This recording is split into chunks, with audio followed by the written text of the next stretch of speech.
Dans le monde des avions de combat, certains noms font peur et d'autres font rêver. Parmi eux, il en est un capable de mener toutes les missions de la guerre aérienne moderne. Depuis une base ou depuis le pont d'un porte-avions, il peut chasser, intercepter, bombarder, mener des actions de reconnaissance, soutenir une attaque au sol et même porter l'arme nucléaire. Cet avion, sans doute le plus sophistiqué de sa génération, c'est le Rafale. Le Rafale surclasse tous les avions que j'ai pu piloter. Le Rafale est tellement bien fait qu'en mission de combat, il se fait oublier. En service dans les forces armées depuis 2002, le Rafale équipe aujourd'hui l'armée de l'air et l'aéronavale française. Sur le théâtre des opérations afghans, libyens et maliens, il a contribué à l'effort de guerre de la coalition internationale et apporté la preuve de son efficacité et de sa puissance. On a fait vraiment un bond en avant, une véritable révolution. On n'imagine même pas ce qu'on peut encore faire avec cet avion. Élaboré sur des choix technologiques radicaux, le Rafale a connu une genèse mouvementée. Imaginé il y a plus de 30 ans comme un avion européen, le Rafale est finalement un avion franco-français qui équipe avant tout l'armée française. Au-delà de la polémique, voici l'histoire du Rafale racontée pour la première fois par ceux qui l'ont imaginé, conçu, fabriqué et utilisé comme une arme de guerre. Bienvenue dans l'histoire du Rafale. L'histoire du Rafale, c'est vraiment une longue histoire.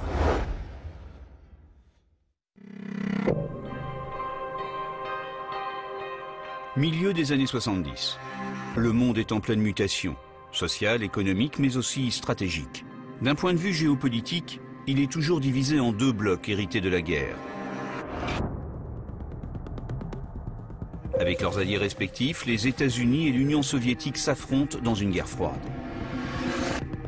Les armes en service sont issues de technologies anciennes. Beaucoup d'avions de combat ont été pensés dans les années 50 et 60. Mais la modernisation des flottes est en marche. Les F-15 et F-16 américains, tout comme les MiG-29 et les Sukhoi 27 russes, imposent leur supériorité.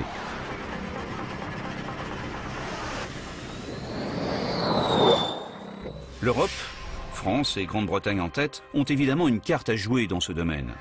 D'autant que les Mirage 3 et 4, les super étendards, les Tornados, les Jaguars et surtout les Crusaders européens vieillissent. Chacun le sait, ils seront bientôt dépassés. Même si les Mirage 2000 vont bientôt entrer en service, l'armée de l'air et l'aéronavale française anticipent le renouvellement de leur flotte. En 1978, le ministère de la Défense commande à Dassault l'étude d'un nouvel avion de combat tactique. Le besoin opérationnel était simple. Un biréacteur, léger, capable de missions d'attaque au sol, mais également de missions RR. On sentait qu'il y avait un besoin d'un avion plus polyvalent. Et puis besoin aussi d'un avion bimoteur. Si l'on a un moteur en panne, on peut toujours sauver la mission avec un deuxième moteur. Ce que souhaitait l'armée de l'air et aussi dans une moindre mesure la marine à l'époque, c'était d'avoir en un seul appareil toutes les capacités qui lui permettraient de remplacer tous les autres types d'avions qui étaient en service à l'époque. Et ça fait une économie terrible parce qu'au lieu d'avoir 6 types d'avions avec des équipages entraînés sur des avions spécifiques, des mécanos au sol entraînés sur des avions spécifiques, les pièces de rechange, etc., là on n'aura plus qu'un seul avion dans nos forces qui remplace 6 avions précédents. Mais les crises pétrolières ébranlent les économies nationales. Les budgets des États sont en baisse, alors que le prix des nouvelles technologies explose. Dans une Europe en construction, la solution se trouve peut-être à l'échelle du continent. La France et l'Allemagne se rapprochent. Et leurs deux avionneurs, Dassault et Messerschmitt Bölkow Blohm, MBB, envisagent d'inventer ensemble l'avion de demain qui pourrait devenir européen. Les Anglais ayant appris que cette coopération est en train de se mettre en place, viennent tout de suite à la table. Ce que voyant les Espagnols et les Italiens, qui souhaitaient développer leur industrie aéronautique militaire, disent « et nous, et nous ». Et nous voilà donc, à partir de 1979, à 5 pays, avec 5 constructeurs, qui se réunissent et qui avancent. Mais comment avancer? En octobre 1979, les constructeurs s'entendent sur les grands principes. Le futur avion européen sera un biréacteur multirôle. Il volera à Mach 2, à 15 000 mètres de plafond et sera disponible en 1992. Si ces caractéristiques sont acquises, D'autres restent en suspens.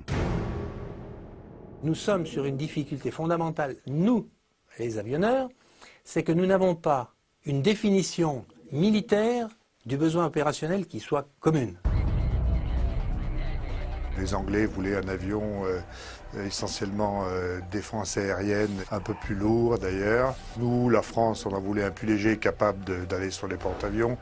Faire un biréacteur avec une forte poussée pour chacun des réacteurs va conduire les Allemands à un gros avion, ce qui commence à s'éloigner très franchement d'un besoin français qui voulait être un avion léger, agile. Ils voulaient un avion qui reste de taille réduite, parce qu'on sait très bien que le prix d'un avion, ça marche avec le poids. Plus l'avion est lourd, plus il est cher. Dès lors, la compétition est lancée entre les constructeurs. Chacun va travailler de son côté et développer son propre projet. Chez Dassault, comme chez ses concurrents, on cherche la meilleure formule. L'enjeu, remporter le marché de l'avion européen. Nous avons à ce moment-là dessiné, puis testé en soufflerie sur des petites maquettes. Je crois plus d'une douzaine de configurations complètement différentes. Et c'est de ça qu'un jour, nous avons pu extraire une formule qui nous a paru particulièrement adaptée aux besoins que nos états-majors étaient en train d'exprimer. Très rapidement, l'aile Delta s'impose. Elle tire son nom de sa forme triangulaire. L'aile Delta, sa principale qualité, c'est qu'à poids égal, elle est extrêmement solide par rapport à une voilure classique. Sa pénétration dans l'air est facilitée, et donc on va plus facilement en supersonique. L'aile est couplée avec des plans canards. Ces petits ailerons placés à l'arrière du cockpit créent des turbulences sur la voilure. Ils améliorent la portance et rendent l'avion plus maniable. Le canard a été étudié en tenant compte de l'expérience du Mirage 4000 sur le plan aérodynamique. Il y avait une influence très favorable des canards sur une aile Delta, et là ils sont devenus carrément pilotables alors. Mais ils sont pilotables, c'est les calculateurs, hein. Le pilote, lui, il ignore totalement ce que font les canards. Et ça a été la révolution, puisque ces deux technologies se rencontrant, on a pu créer un avion qui marche très très bien. Et bien le gros intérêt, j'y arrivais. Souvenez-vous, un Mirage 3 avait une vitesse d'approche de l'ordre de 180 nœuds. Et là, on va se poser à 110. C'est génial. Réduire la vitesse d'approche pour apponter sur un porte-avions, un élément clé pour l'aéronavale française.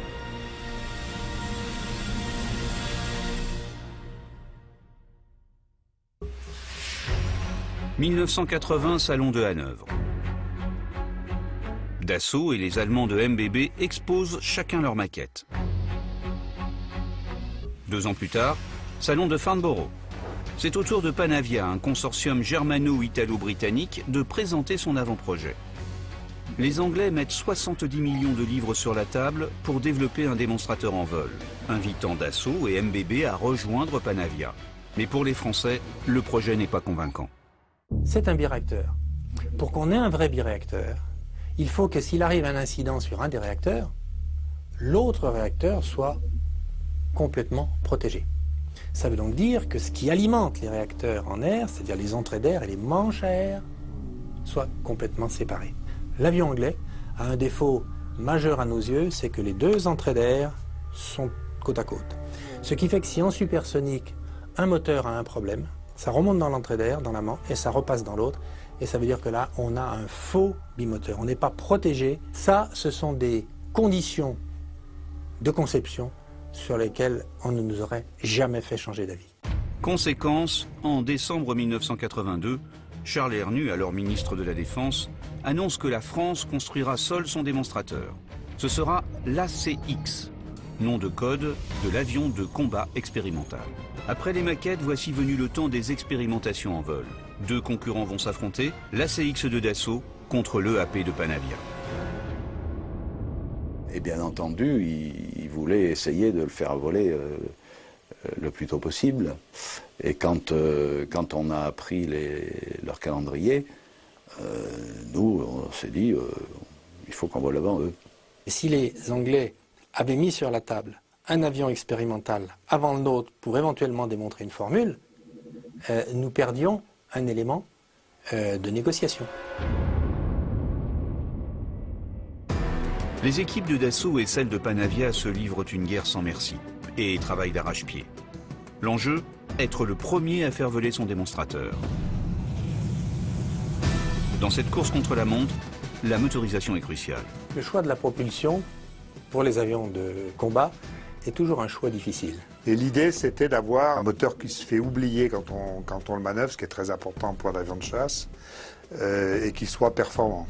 La SNECMA est contactée pour la propulsion de l'ACX. Pour l'entreprise nationale, l'avenir de sa branche motorisation militaire est en jeu. Perdre le marché de l'ACX pourrait lui être fatal. C'est elle qui fabriquait déjà les moteurs des avions précédents. Pourquoi aller chercher ailleurs ce qu'on a dans le pays, hein? C'est de bonne guerre. Mais la mise au point de son nouveau moteur M88 demande encore 3 ans. C'est trop. On avait à cette époque-là 2 moteurs américains qui s'appellent les F404, qui sont les moteurs du F-18. Solution simple, eh bien nous allons prendre sur l'étagère des moteurs américains. Ils sont connus, par conséquent il n'y aura pas de surprise. Ils n'ont qu'un petit inconvénient, c'est qu'ils sont un peu gros. Et donc l'ACX démonstrateur va être un peu plus gros que nécessaire. Chaque partie de l'avion est un défi technologique. Les commandes de vol électriques de l'ACX seront numériques, donc pilotées par un ordinateur. Une première. Donc on assure, grâce aux commandes de vol, la sécurité de l'avion. L'avion ne peut pas se mettre en décrochage, il est protégé. Les commandes de vol pilotent aussi le réacteur dans les phases automatiques, allègent donc considérablement la tâche du pilote. Et du coup, le pilote peut se concentrer à sa mission. Le numérique, tout le monde le vit tous les jours, hein. Un ordinateur, ça plante, vous savez pas pourquoi. Bon, un avion, il ne faut pas que ça plante. Si ça bug, l'avion est perdu. Et son pilote aussi. La grosse trouille, pour dire ça, c'est la fameuse erreur de logiciel qui balance toutes les gouvernes en butée, vous voyez, et qui peut casser l'avion. Sur un système aussi important, vital pour l'avion, la maîtrise des commandes de vol est essentielle. C'est la raison pour laquelle Marcel Dassault a voulu que les commandes de vol d'un avion soient entièrement faites par l'avionneur. 7 années se sont écoulées depuis la demande des états-majors. Et l'avion expérimental de Dassault prend forme. Avec son aile Delta, ses plans canards, ses commandes de vol numériques et bientôt son moteur SNECMA. Pour devenir l'avion européen, l'ACX doit surpasser le AP de Panavia et convaincre les états-majors des pays partenaires. Bien des difficultés ont été surmontées pour concevoir cet ACX. Mais il manque une donnée clé pour emporter le marché de l'avion commun. Un cahier des charges précis, signé par les 5 pays. Un jour, les ministres de la Défense des 5 pays se sont réunis et ont dit « Alors, chef d'état-major, vous avez ordre de vous mettre d'accord. » Ce que nous, les constructeurs, nous attendions. Et un jour, nous sommes convoqués pour qu'on nous remette la fiche de définition opérationnelle de l'avion de combat européen, signé des 5 chefs d'état-major. Enfin, nous avions une spécification commune. Et, force a été de constater qu'effectivement, les 2 premières pages du document comportaient la signature commune des 5 chefs d'état-major.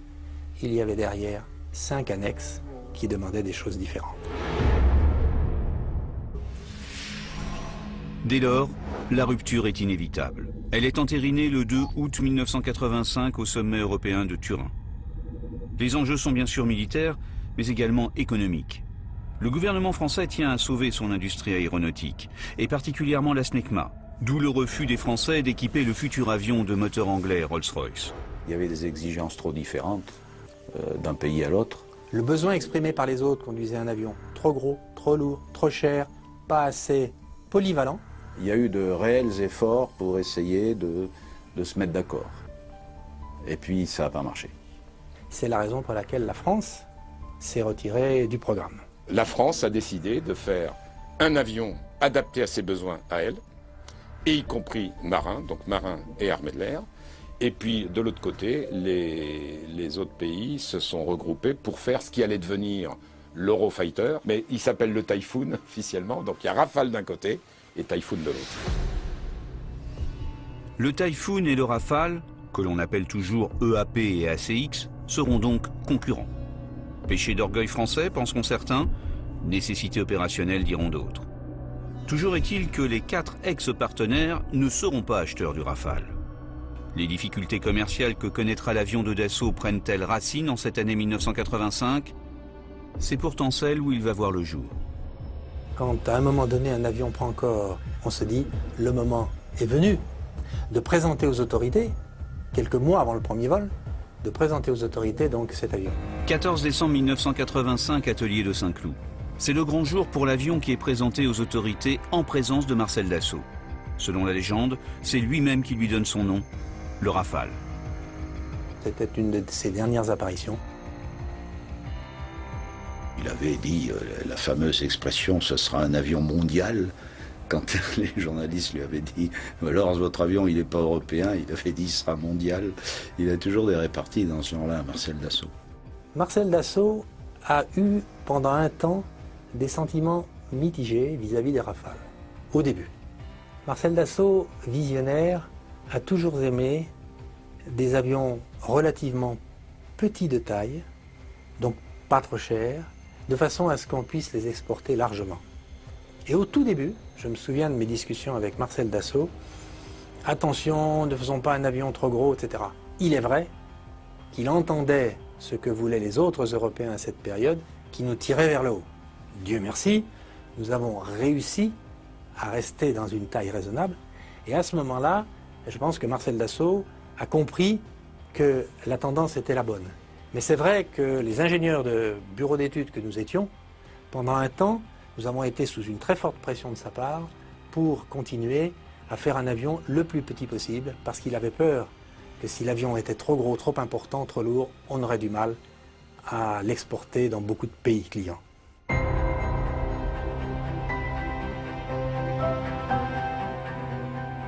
Ayant vu un jour de 1909, par hasard, passer un avion dans le ciel, il n'y avait pas souvent à cette époque, il comprit tout d'un coup que sa vie serait consacrée à fabriquer ces drôles de machines volantes et que l'aviation était entrée dans son esprit et dans son cœur. Depuis son plus jeune âge, Marcel Dassault a rêvé de fabriquer des machines volantes. À force de travail, de flair et de talent, il a créé l'une des plus grandes sociétés aéronautiques au monde. Cet entrepreneur de génie, dont nombre d'avions portent le nom, ne verra pas son dernier ouvrage quitter le sol. Il quitte lui-même ce monde le 17 avril 1986, quelques mois seulement avant le premier vol du Rafale A.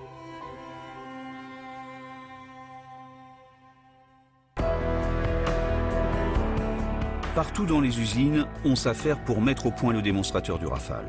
L'enjeu, prouver au monde que la formule Dassault est la bonne afin de passer au stade du prototype. Et pour mettre toutes les chances de son côté, le mieux, c'est encore de voler avant l'avion anglais, qui lui aussi prend forme. Au cours du programme, la motivation était telle dans les équipes françaises qu'à 2 reprises, nous avons raccourci le programme en cours de route pour que l'avion vole en gros 9 mois avant la date qu'on avait initialement mis sur la table. Ayant commencé à faire marcher cet avion au sol, brancher l'électricité, brancher l'hydraulique, mis du carburant, puis ensuite aller sur ce qu'on appelle l'air de point fixe pour commencer à faire tourner les réacteurs, à un moment donné, on se dit, apparemment, tous les systèmes sont au point, sont réglés. Nous réunissons tous les partenaires, ingénieurs, chefs mécaniciens, pilotes, tous ceux qui s'occupent des servitudes autour de l'avion. Nous sommes sur le terrain d'essai en vol. Et l'on pose la question à chacun, individuellement, en votre âme et conscience, est-ce que vous avez tout fait pour que cet avion soit prêt à voler? Et il faut une réponse de chacun qui dit oui, nous sommes prêts.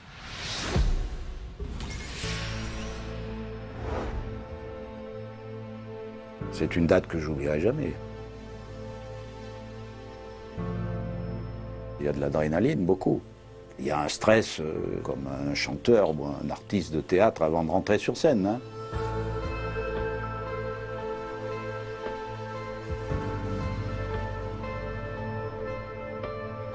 Il y a des centaines, voire des milliers de personnes qui ont travaillé là-dessus depuis 2 ans et tout. Qui tous ont essayé de faire leur possible pour que tout se passe bien, qui ont fait des trucs extrêmement pointus, très soigneux et tout. Et vous vous dites, faut pas que je leur casse leur jouet quand même.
Et la première remarque que me fait Guy, bah tu vois, gros-père, ça s'est passé comme simulateur. Techniquement, on a fait fort, hein, parce qu'on a fait Mach 1.3 au premier vol. Premier vol, Mach 1.3. Chaque fois qu'il y avait un vol d'un prototype, dès que le pilote était revenu, hop, il y avait le téléphone, il fallait parler à Marcel Dassault. Alors, que pense le pilote de mon avion, il disait. Et malheureusement, bah, il n'a pas vu le premier vol.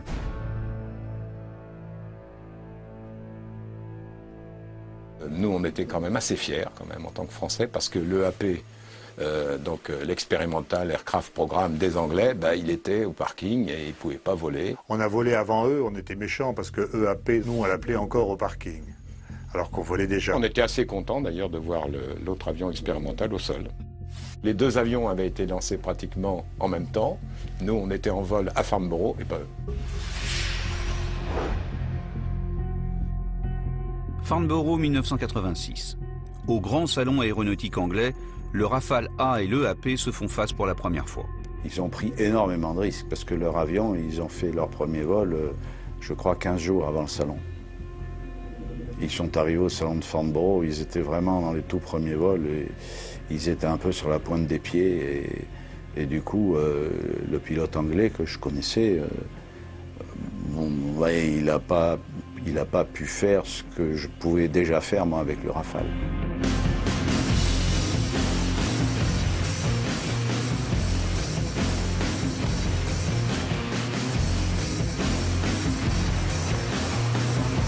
À la stupeur complète, les Anglais ont découvert notre avion expérimental en vol. Ça a été un choc pour beaucoup. Il faisait déjà des figures, il montrait sa manœuvrabilité. Je pouvais faire ce que je voulais avec. Il atterrissait en 250 mètres, sans parachute. Alors que l'avion anglais, 15 jours après le premier vol, il était limité, il faisait des virages très larges et tout. Donc on a bien noté qu'il y avait des différences fondamentales qui apparaissaient. Malgré ce succès, chez Dassault, on est inquiet. Le Rafale doit maintenant passer du stade du démonstrateur à celui du prototype. Et la mésaventure du Mirage 4000, stoppé à l'état expérimental, a marqué les esprits. Les industriels ont beaucoup participé au financement de cet avion et on ne savait pas du tout si ça aboutirait. Car pour être officiellement lancé, le projet Rafale a besoin de l'aval des politiques et des états-majors. Mais la navale ne partage pas l'enthousiasme de l'armée de l'air. Les amiraux ne croient pas que le Rafale puisse apponter. La marine voulait s'acheter des F-18 sur étagère. On nous a expliqué que jamais une aile delta n'apponterait sur un porte-avions parce que traditionnellement les ailes delta avaient des vitesses d'approche rapides.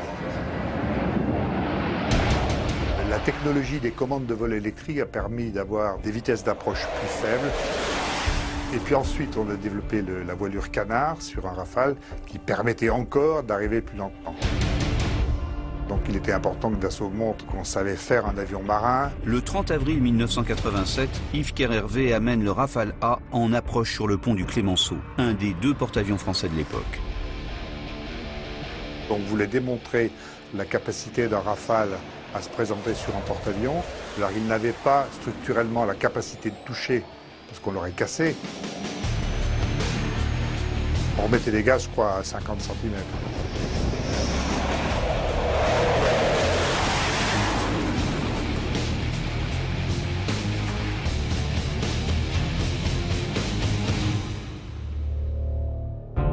Jusqu'ici, tout va bien. Mais le destin du Rafale dépend toujours de la décision des politiques.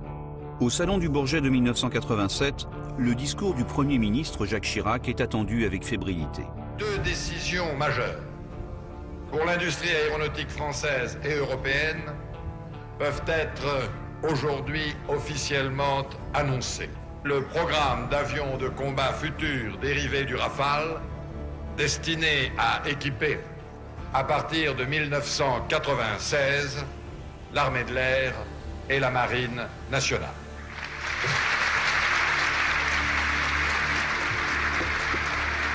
Le jour où ça a été signé, ça a été la fête. Hein.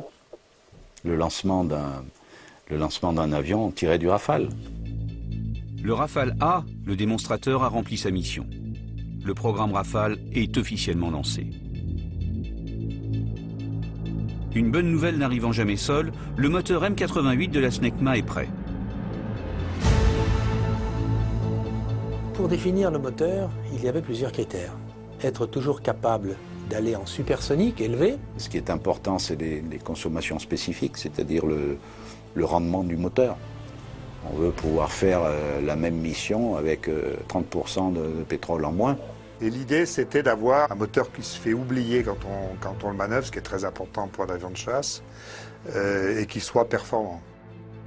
Nous arrivions avec un moteur pouvant fonctionner à une température beaucoup plus élevée, donc avec des possibilités de puissance supérieure lorsqu'il fonctionnait à sa température maximale. Pour tester ce nouveau moteur, plus petit et plus puissant que le F404 américain, Dassault va innover. Nous avons enlevé un moteur américain et nous avons mis un moteur M88 tout nouveau, ce qui nous donnait une certaine sécurité de vol. Et ça, c'est une configuration pour faire des mises au point de moteur qui est bien agréable quand on a affaire à des moteurs nouveaux. C'est dans cette étonnante configuration que le Rafale A s'élance pour être soumis à de nombreux tests.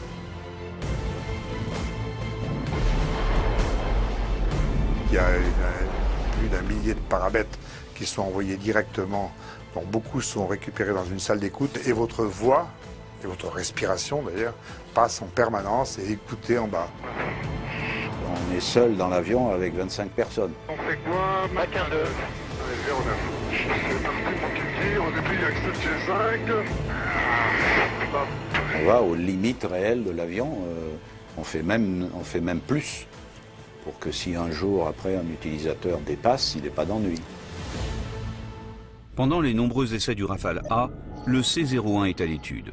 Ce prototype va bénéficier d'idées simples, expérimentées sur son aîné, comme celle par exemple d'avoir un poste de pilotage conçu pour et avec les utilisateurs. C'était le premier avion pour lequel on s'était dit, bon, on met un pilote et on fait le cockpit autour. Tout est pensé pour simplifier l'environnement cabine, afin de décharger le pilote et lui permettre de se consacrer pleinement à sa mission. Il n'y a pas de raison qu'un avion soit plus difficile à mettre en route qu'une voiture. Débrouillons-nous à faire en sorte que cet avion, on monte dedans, on s'assoit, un tour d'un bidule, boum, les deux moteurs partent. Bon, on l'a fait. Il y a un espèce de rototo, là, un truc multiple. Alors on tourne par cran, boum, premier cran, ça ouvre le pétrole, l'arrivée de pétrole. Deuxième cran, pouf, ça met en route les pompes. Troisième cran, ça allume le démarreur. Et puis après, une impulsion, ding, ding, moteur gauche, moteur droite ou pas. Le M88, plus petit que le moteur américain, affine la silhouette du Rafale C-01. Mais le prototype va connaître d'autres modifications par rapport au Rafale A. Des modifications classées confidentielles défense. En 88, on nous a mis dans notre fiche programme une condition de furtivité pour notre avion.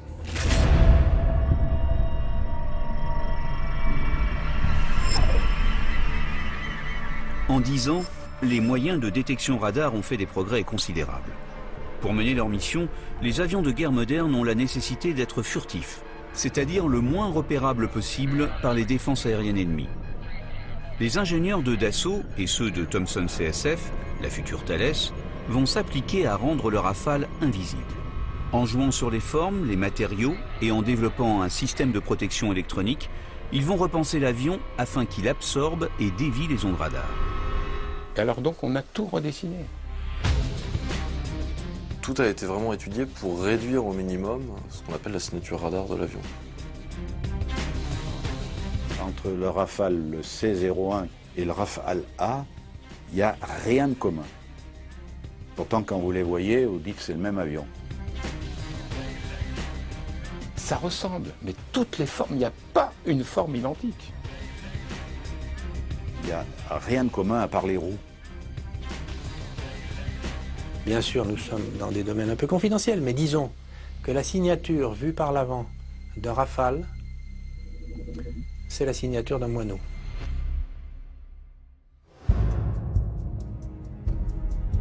Le Rafale A vole depuis 1986.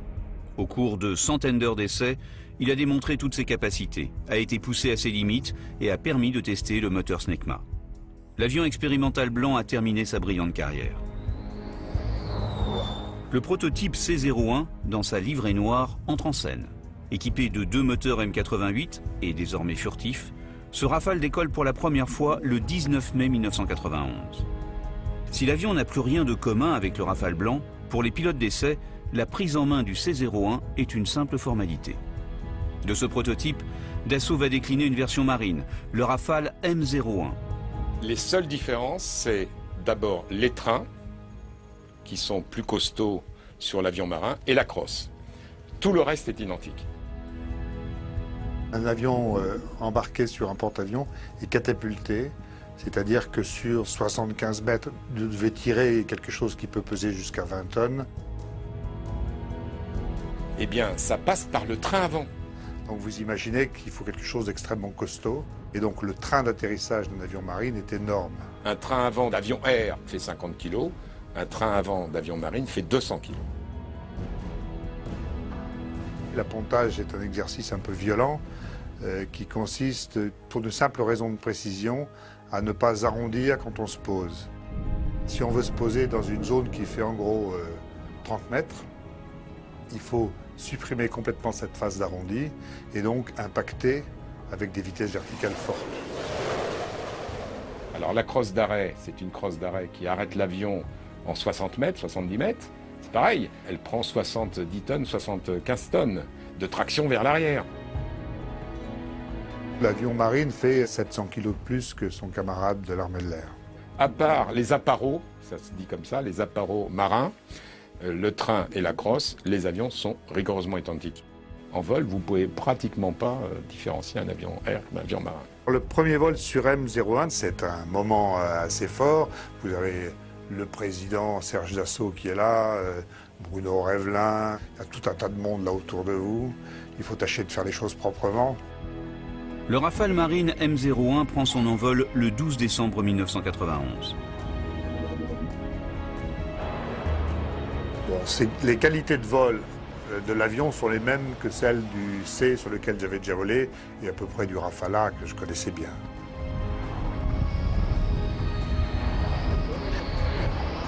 C'est une fête. C'est l'aboutissement de beaucoup de travail et c'est un pas vers le futur, donc c'est ça qui est important.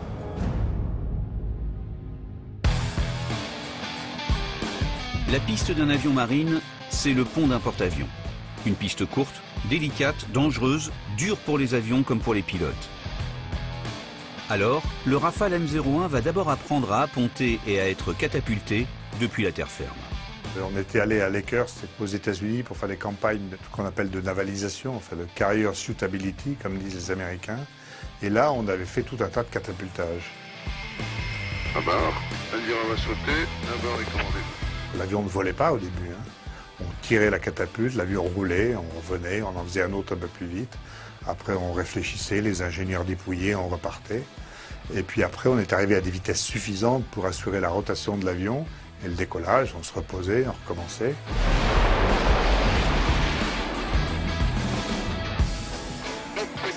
C'est bon, 5,56 EMS. Donc, le premier catapultage, en dehors de l'environnement, de la vraie mer et des moutons, c'était parfaitement aucune surprise. Alors, il y a ce qu'on appelle les ASSP, c'est-à-dire appontage simulé sur piste. C'est une manœuvre quand même qui demande beaucoup de précision et d'attention. Et donc, en général, avant d'aller sur le porte-avions, les pilotes s'entraînent, ils font ce qu'on appelle donc des ASSP.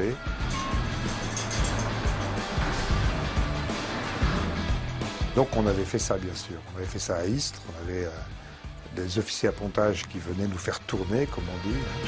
Oh, elle est haute. Allez, mon coco.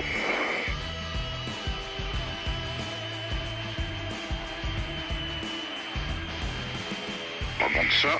Voilà.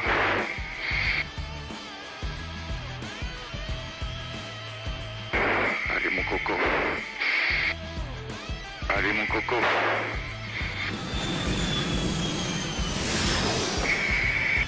J'étais prêt, j'avais la manœuvre dans la tête et le calibrer, quoi. On partait d'Istres, de chez nous. Le porte-avions croisait au large à une cinquantaine de nautiques au sud de Marseille.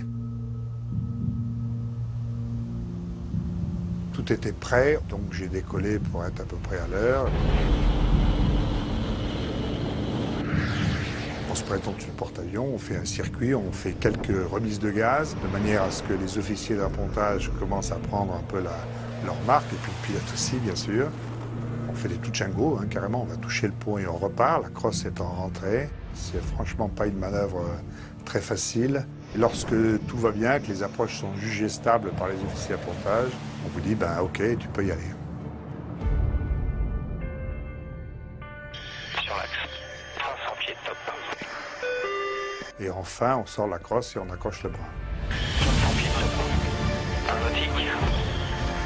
350 pieds, top, avance à miroir. Miroir.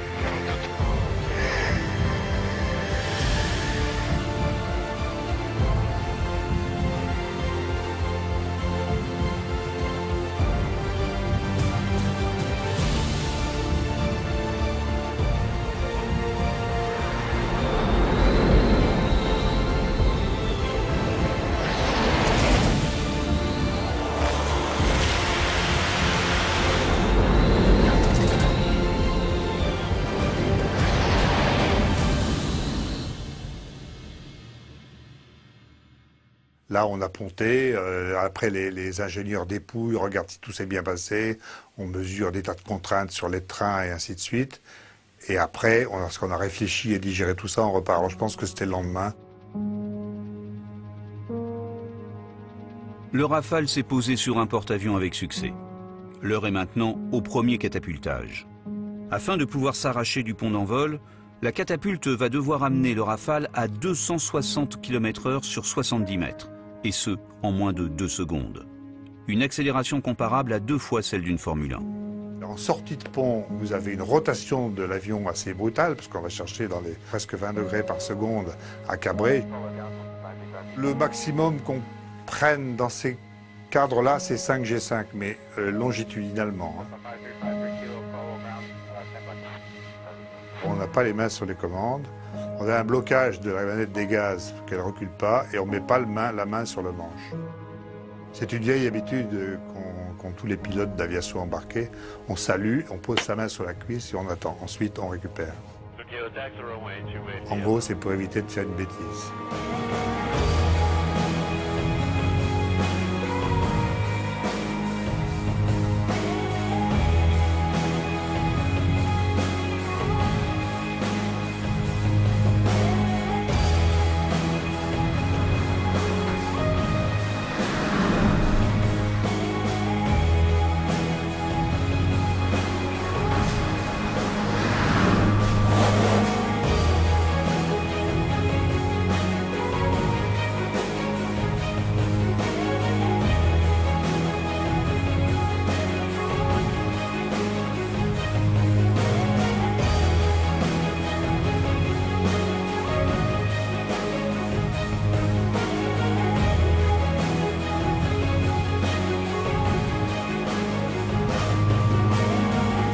En 1994, les prototypes Rafale C-01 pour l'armée de l'air, B-01 dans sa version biplace pour embarquer un navigateur et M-01 pour l'aéronaval ont passé toutes les épreuves. Alors que le prototype DA-1 Typhoon, dérivé de l'EAP anglais, débute seulement ses essais, le Rafale, lui, entre en production avec 3 années d'avance sur son concurrent.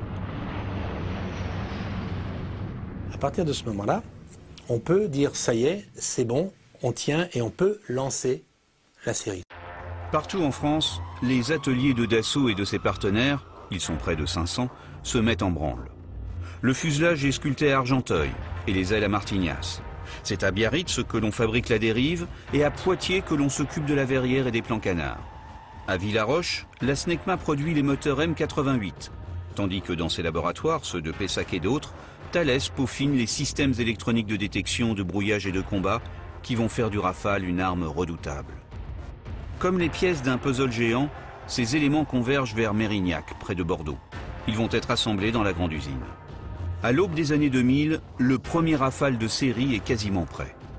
avec plus de 9 ans de retard car le projet initial prévoyait l'avion pour 1992. Mais dans le monde industriel en général, et en particulier dans celui de l'aéronautique militaire, ces glissements de programme sont monnaie courante. Et ce ne sont pas les producteurs du Typhoon qui démentiront cette évidence. Lancé en même temps que le Rafale, son concurrent européen ne sera livré qu'en 2004. Difficultés techniques, décisions ajournées, budget renégocié, nouveaux impératifs, évolution technologique, nécessités stratégiques rebattent sans cesse les cartes et impliquent des retards.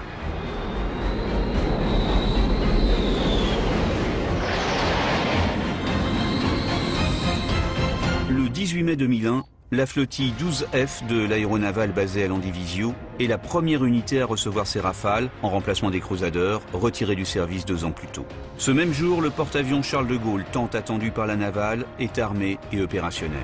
Les Rafales de la 12F se posent enfin sur le pont de leur nouveau porte-avions. C'est un moment très émouvant parce que c'était pas évident d'avance qu'on ferait un très bon avion marin. C'est un rêve qui s'accomplit parce que être au départ des premiers coups de crayon d'un avion et puis devoir voler, c'est quand même l'aboutissement d'un rêve. L'armée de l'air devra attendre quelques années avant de voler sur Rafale. Les premiers sont livrés à l'escadron 1-7 Provence de Saint-Dizier en juin 2006.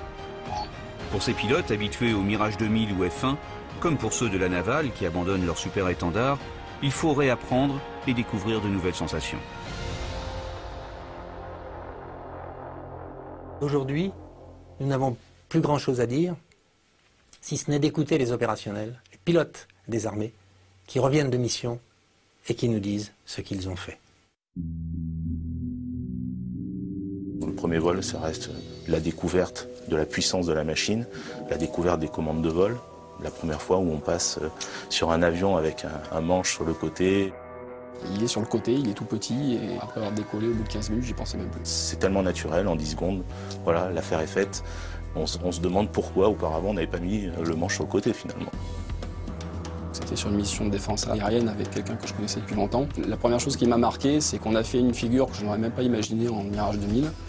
Et arrivé en haut de la figure, il se plaignait que ça manquait de puissance. Je lui ai dit, tu te rends compte de ce qu'on vient de faire? Il dit oui, mais tu verras, au bout d'un moment tu t'y habitues et c'est comme d'habitude, tu as toujours l'impression qu'il t'en manque. On découvre des sensations, on découvre un environnement, un bruit différent. Il y a des voix, des sons différents. Ce qui nous impressionne, c'est la poussée qui est complètement sans commune mesure avec celle qu'on a sur Mirage 2000. On a un avion qui est très puissant. Les qualités de vol sont excellentes. On a un domaine de vol qui est encore plus large. Ce qui est très impressionnant, c'est ses capacités dans les très basses vitesses. Il y a le confort. C'est un avion dans lequel on a gagné énormément en confort. On l'a bien vu après sur des missions de très longue durée. Quand on attaque les missions au simulateur, on a fait 5 semaines de cours au sol avant. Donc l'environnement il commence à être bien connu. On a passé des heures à essayer de photographier les planches de bord, à mémoriser déjà tout ce qu'on pouvait faire avant d'arriver au simulateur. C'est vrai quand le travail intellectuel et la prise de connaissance des mains et des doigts, c'est complètement différent. C'est vraiment comme un pianiste qui fait des gammes. Donc il faut les faire jusqu'à ce qu'on n'ait plus besoin de réfléchir pour utiliser une fonction. Il faut que les doigts s'habituent et aillent chercher les boutons sans que le cerveau ait besoin de donner un ordre. Le combat, des fois, ça se joue en quelques secondes, donc il ne faut pas qu'on perde de temps dans notre interface avec le système. Le 11 septembre 2001, 10 années après la chute de l'Union soviétique, l'ennemi prend un nouveau visage. En Afghanistan, une coalition internationale déclare la guerre au régime des talibans. La France y engage ses forces. Les Rafales, ceux de l'armée de l'air, basés à Douchanbe, au Tadjikistan, comme ceux de l'aéronaval depuis le Charles de Gaulle, mènent des opérations de soutien et de bombardement. Pour le Rafale, c'est le baptême du feu. Mais pour les militaires, l'avion n'est pas encore tout à fait opérationnel. Il est d'ailleurs modifié en urgence afin de porter des bombes à guidage laser. Le Rafale n'est pas non plus totalement autonome. Au printemps 2007, c'est accompagné des anciens Mirage 2000 et Super Étendard que le débutant mène ses premières missions, avec succès. Dès l'année suivante, les Rafales relèvent certains Mirages et prennent leur place au sein de la coalition. Désormais basés à Kandahar, au cœur de l'Afghanistan, ils porteront des coups décisifs aux talibans.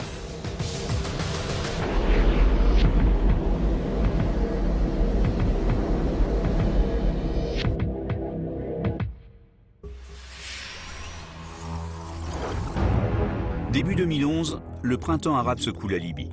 Un mouvement insurrectionnel veut renverser le régime du colonel Kadhafi. La riposte est sanglante. En mars, la France intervient dans le cadre de la résolution 1973 du Conseil de sécurité des Nations Unies. Objectif, protéger les civils libyens pris sous le feu des forces fidèles à Kadhafi.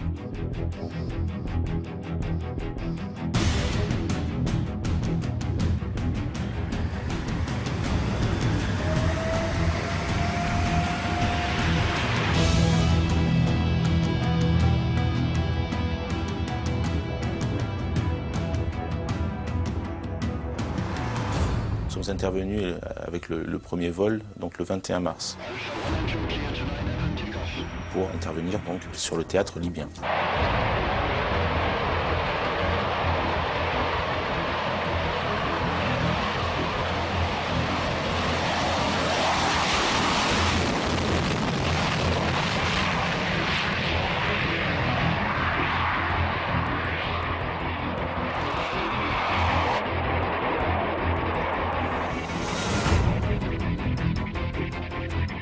Bien entendu avec les moyens de ravitaillement en vol.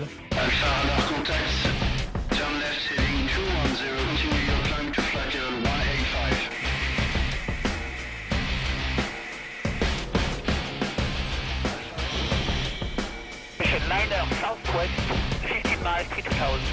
Clear to climb block 3 for Roma, 36,000 approved.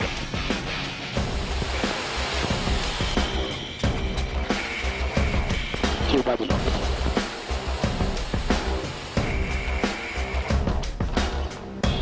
Finally, caution liner south, 10 miles. You continue vector 060 by the right.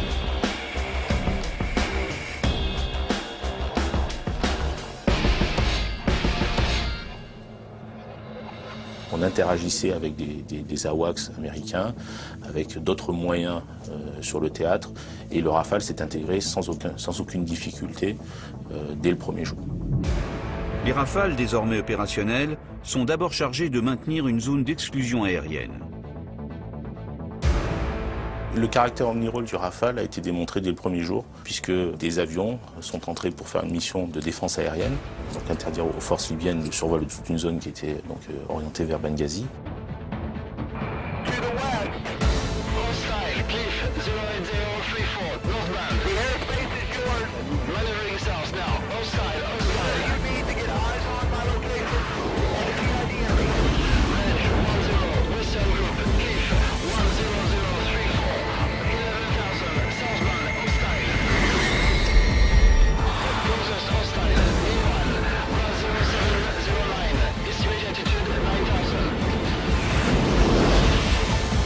Également a permis de faire une frappe ciblée sur des moyens militaires qui menaçaient la population.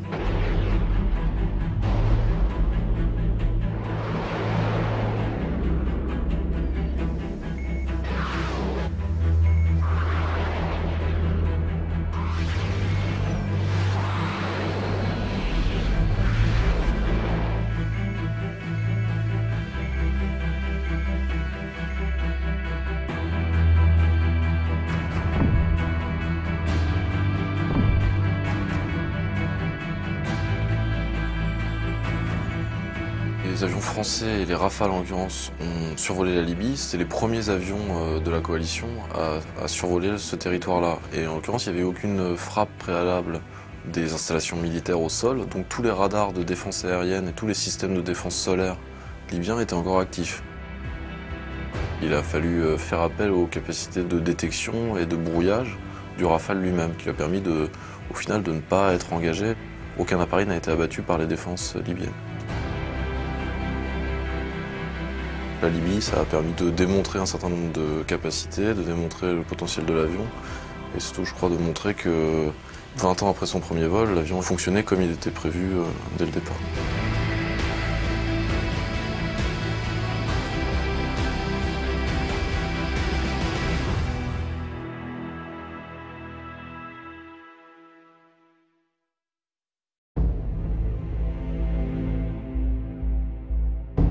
Le Rafale surclasse tous les avions que j'ai pu piloter. C'est un avion qui est complet, qui sait tout faire, qui ne demande qu'à évoluer. On n'imagine même pas ce qu'on peut encore faire avec cet avion. Le but d'un outil de combat, c'est de se faire oublier. S'il est bien fait, on l'oublie. Et le Rafale est tellement bien fait qu'en mission de combat, il se fait oublier. Donc on n'a pas à dépenser d'énergie pour gérer le système. Le système, il se gère quasi tout seul. Tout ce dont on a besoin pour se battre est au bout des doigts. Il représente un vrai saut en avant par rapport aux générations précédentes. Ça facilite grandement le soutien déjà. On peut imaginer que si on a une seule flotte d'appareils, on a un seul type de pièces détachées, une seule chaîne logistique en fait. Là en plus on a une synergie pour la première fois entre l'armée de l'air et la marine qui utilisent le même appareil. On a pu développer un avion Rafale qui, avec le porte-avions Charles de Gaulle, représente le fer de lance de la défense française. La démonstration opérationnelle a été faite. Elle a été faite à bord du porte-avions, pour les avions de la marine qui sont allés en opération. Elle a été faite pour l'armée de l'air. Là, c'est vraiment une conclusion qui nous réconforte parce qu'elle valide des choix qui, pour certains d'entre eux, ont été faits il y a 20 ans. Si c'était à refaire, je referais, bien sûr. J'ai eu une chance énorme parce qu'il y a peu d'occasions de faire des choses comme ça dans sa vie. C'est quelque chose de très fort. Le Rafale, c'est une aventure dans laquelle beaucoup d'entre nous ont mis toutes leurs tripes. Rafale comme d'autres, mais Rafale particulièrement, c'est un programme, oui, qui me tient chaud au cœur. C'est l'œuvre d'une vie, oui. Début 2013, des Rafales sont intervenus au Mali pour repousser les rebelles liés à AQMI, démontrant une fois de plus leur efficacité. Ces succès opérationnels seront-ils annonciateurs de succès commerciaux? Le Rafale et le Typhoon se sont affrontés à plusieurs reprises sur des marchés à l'exportation, toujours à l'avantage de l'avion français, comme en Inde, où le Rafale a été déclaré vainqueur en 2012 de l'appel d'offres pour la fourniture de 126 avions. S'il se confirme, l'intérêt de grands pays pourrait transformer la formidable aventure humaine, technologique et industrielle du Rafale en succès commercial. Mais c'est une autre histoire.